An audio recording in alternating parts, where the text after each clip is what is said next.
What opportunities does it identify for us?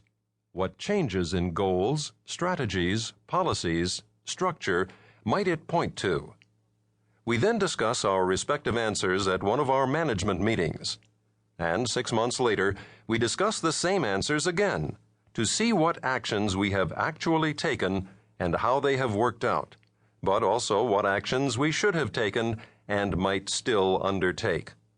Of course, a good many of your chapters do not directly apply to us. They lead to understanding rather than to action. But a good many again and again stimulate us to do something or to stop doing something. And the most valuable ones are the chapters that make me say, "Of course, I have known this all along. Why haven't I acted on it?"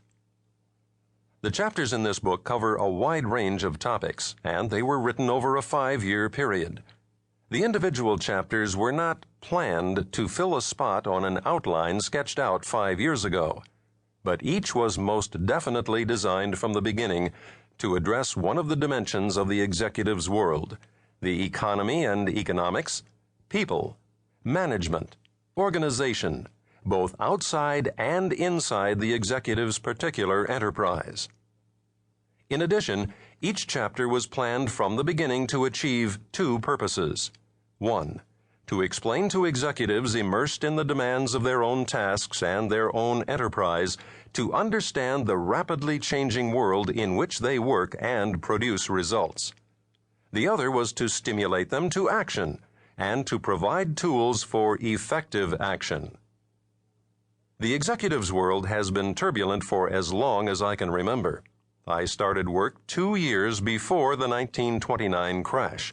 It surely has always been turbulent, but never as much as in these past few years, or in the years immediately ahead. Only a few short years ago, for instance, we worried about inflation and about the ascendancy of all kinds of new financial superpowers, global banks, transnational brokerage houses, junk bond kings, takeover tycoons, and the like. Inflation is, of course, still a danger, and will remain one as long as governments pile up huge deficits. But executives in the 90s are more likely to be worried by financial stringencies and credit crunches. That is, by the typical deflation symptoms. The monetary giants of yesterday are everywhere in full retreat and mired in scandal.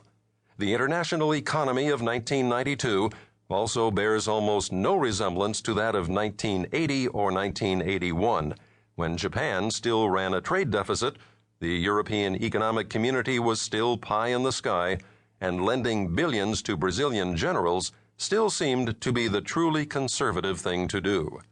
So every chapter in this book tries to create understanding of what changes are ahead and what they mean for the economy, people, markets, management, the organization.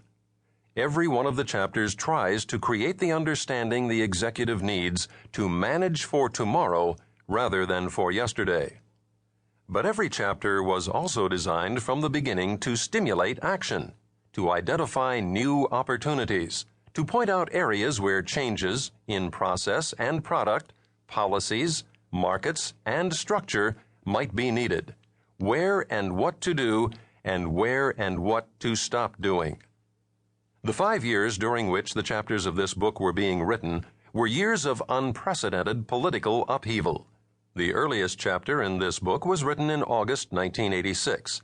In the same week, I wrote the first draft of what was published in early winter of 1989 as Chapter 4 in my book, The New Realities, under the title, When the Russian Empire is Gone, an essay in which I predicted the inevitable failure of Mr. Gorbachev's economic policies, the equally inevitable collapse of communism, and the disintegration of the Soviet Union. But the chapter I wrote that week for this book, it is Chapter 22, bears the title, How to Manage the Boss. The most recently written chapter in this book, Chapter 24, was done almost exactly 5 years later in August 1991, in the week after the communist hardliners' putsch against Mr. Gorbachev had failed. Its title, however, is The New Japanese Business Strategies.